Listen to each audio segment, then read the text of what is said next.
Welcome back to Growth Purposes Only podcast with me, your host, Princess Serafina. Before we begin, make sure to like and subscribe and leave comments below.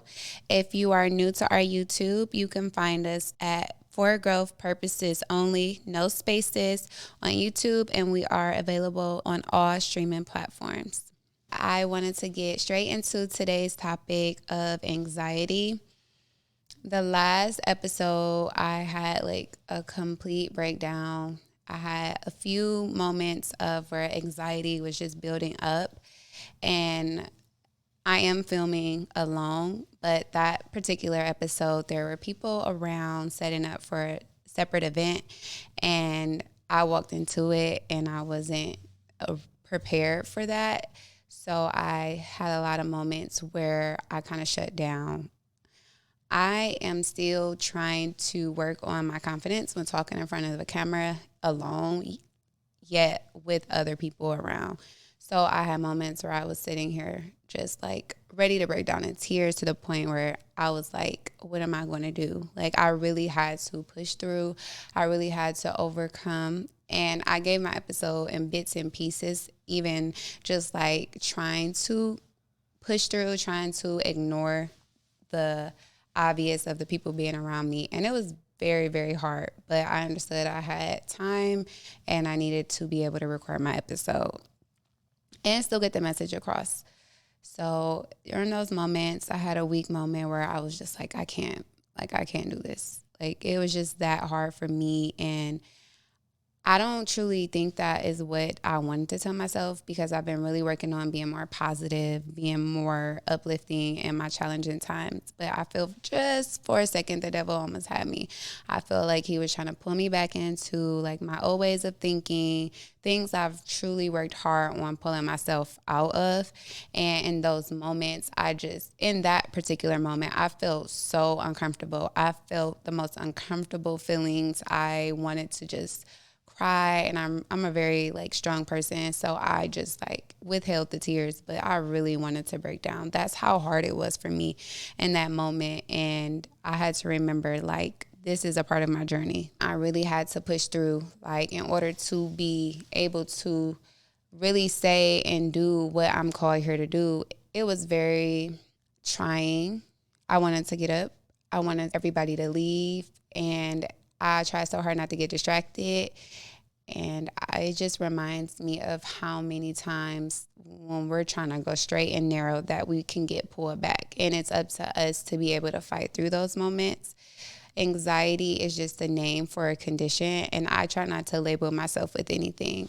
I just have a habit of that because I just know words have power, and I don't want to identify any negative feelings, any negative diagnosis with my identity, because then that becomes of me. So me saying anxiety because that's what I was feeling, but I'm not saying that I have anxiety because that's a totally different statement. But in that moment, it felt like anxiety just coming to the surface and pulling me down like, you can't do this.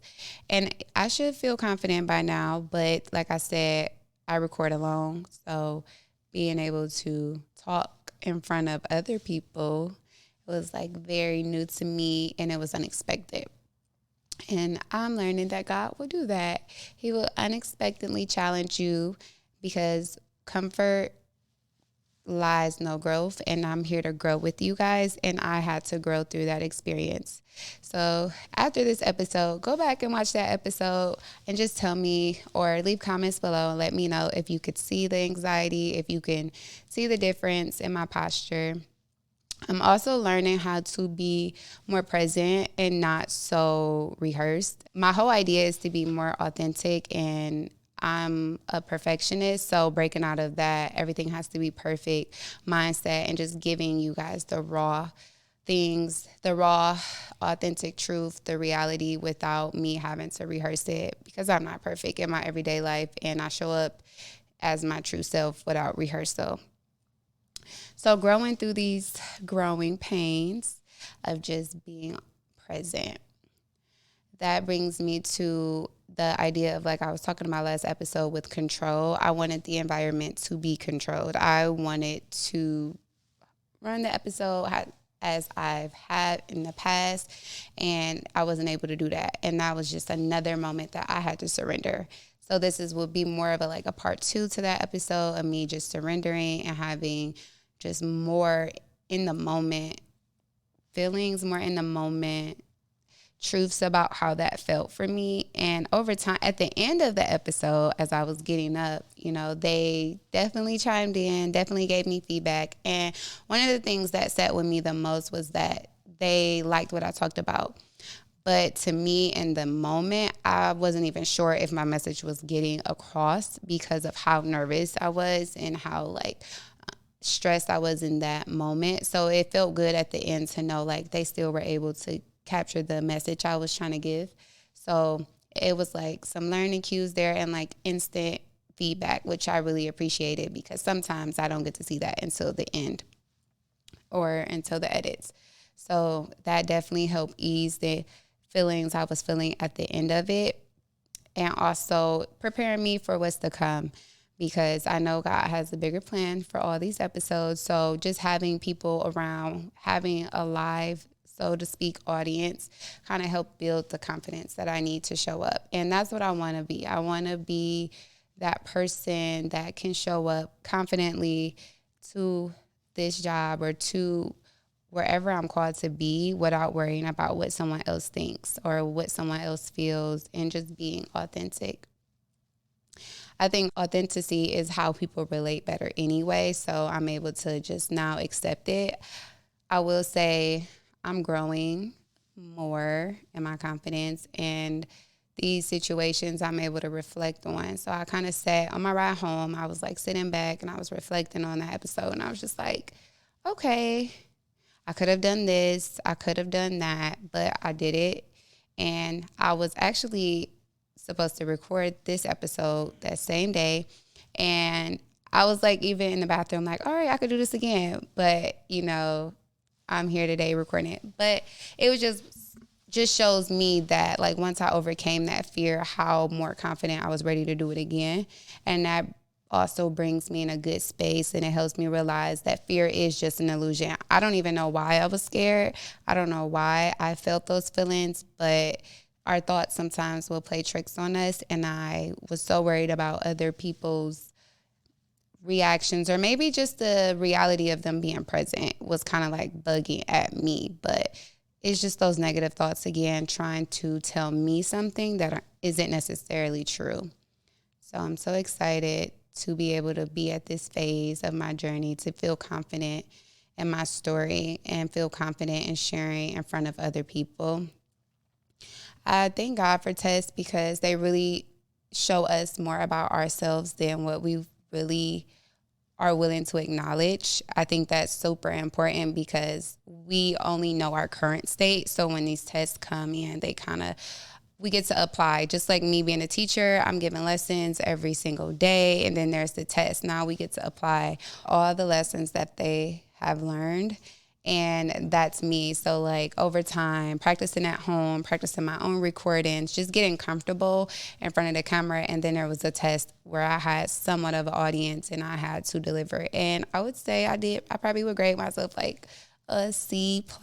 I'm tough on myself, so I feel that's fair. I feel it's fair because I wanted to give up and I didn't.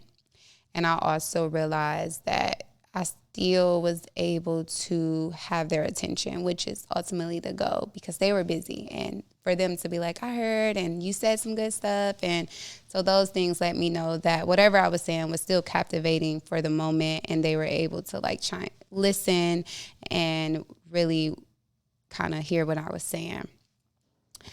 So working on negative distortions is the goal for me continuously. It's something I want to continue to work at. Is every level comes with a new devil, and that's just where I'm at. Just feeling comfortable in front of the camera, feeling comfortable with other people listening to me talk to a camera, and feeling comfortable with fear, knowing that this too shall pass. So that was really big for me, and I really wanted to touch bases on that episode because it was beating me down on the way home. I'm oh my God, I can't believe that I was having those conversations with myself.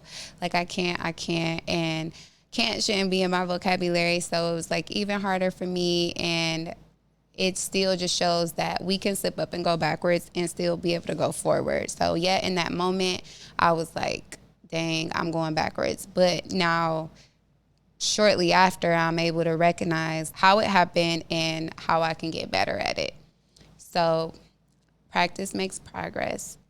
A lot of times I like to believe that I can control my reality, but I can't. And learning to deal with those curves is going to be very beneficial for myself and for my purpose in life. Allowing God to use me to be creative, allowing my stories to help someone else, be uplifting, and curveballs come left and right. Moods change. You get information last minute, and just knowing how to deal with those curveballs in the moment and like releasing the power that they have over you. You have to take back your power in that moment. Me saying I can't, I lost my power, and I had to regain it. I took a break and then I kind of got back to it.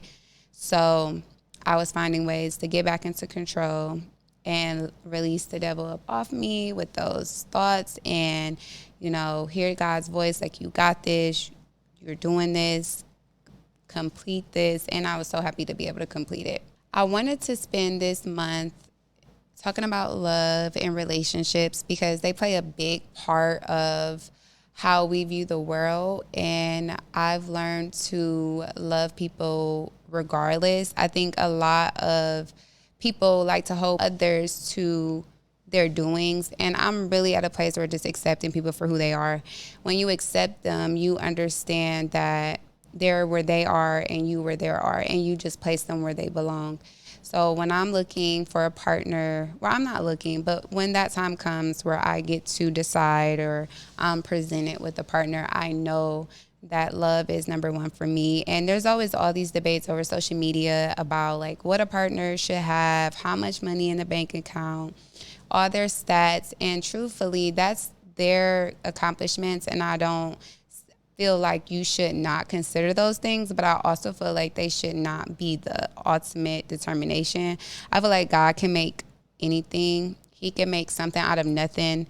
So why am I so concerned with someone else's like financial stability or financial assets is more of the word. And I feel like when you focus on those things, that becomes the nature of the relationship. What that person can do for me financially, or what can that person do for me in any other aspect. When you focus on love, I truly feel that that's what you get in return. When you focus on how loving a person is, you naturally embody that yourself. Like you are what you surround yourself with.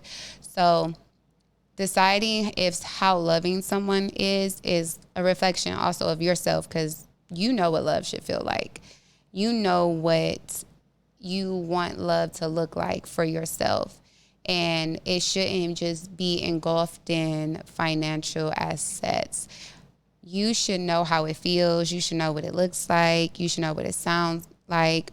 And that all, to me, starts with the relationship with God. I've learned that most relationships that are surrounded in Christ have a better chance of standing the test of times. When you learn to love God with all your heart, it's so much easier to love another individual. When you devote your heart to God, you would not treat another individual a way you wouldn't treat God. And to me, that is the basis of any relationship. So now when I am on the prowl or when someone is like trying to pursue me, I truly want to know, what is your relationship with God? Like, where are you at in your spiritual journey? And I think that's number one for me. All that other stuff can come later, and anything can be built, anything can be taken away. So I can't focus too much on solely the worldly aspects of people in their lives, but I definitely want to know, what is your spiritual relationships like? Because ultimately I know how you're going to treat me when things do go south or when things are super up.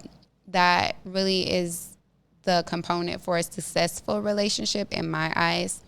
But yeah, I just came across some comments about relationships and what is it that ladies look for and things like that. And I feel like there's no better answer than a relationship with God. And everybody doesn't have a relationship with God or even believe in God. So I think those people should date other people like that, and then they focus on what that looks like for them. But for the people that believe in God or devote their lives to God, I think even talking about someone's financial being is a smack in the face to God, because he asks for nothing from you but your loyalty and your devotion to him, and in return gives you everything. So to come to a partner and expect all these financial requests, and then, in return, I guess you're hoping that they would do or spend on you, and that's not how it works with God. So you come to him with nothing and he gives you everything. So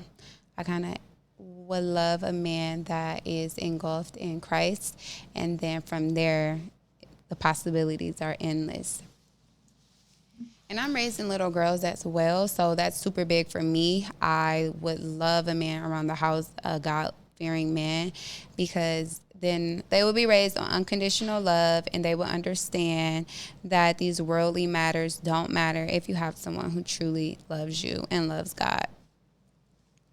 So to bring this episode to a close, I definitely just want to recap and go through my test with anxiety in the moment of last episode. Like I said, leave some comments below. Let me know if you felt the energy, or you can tell that I was like stressed. I'm probably really good at hiding things, but if you could, that would make me feel great, because I know it was there. And sometimes people like to tell you, oh, no, you did good. No, I really want to know, just for some feedback and some constructive criticism. And also leave in the comments what love means to you. Like, what are your top 3 things that you are looking for in a partner? Don't forget to like, subscribe, and leave comments. We're on YouTube for growth purposes only in all cap, no spaces, anywhere in between. And then find us on all streaming platforms. Until next time, grow gracefully.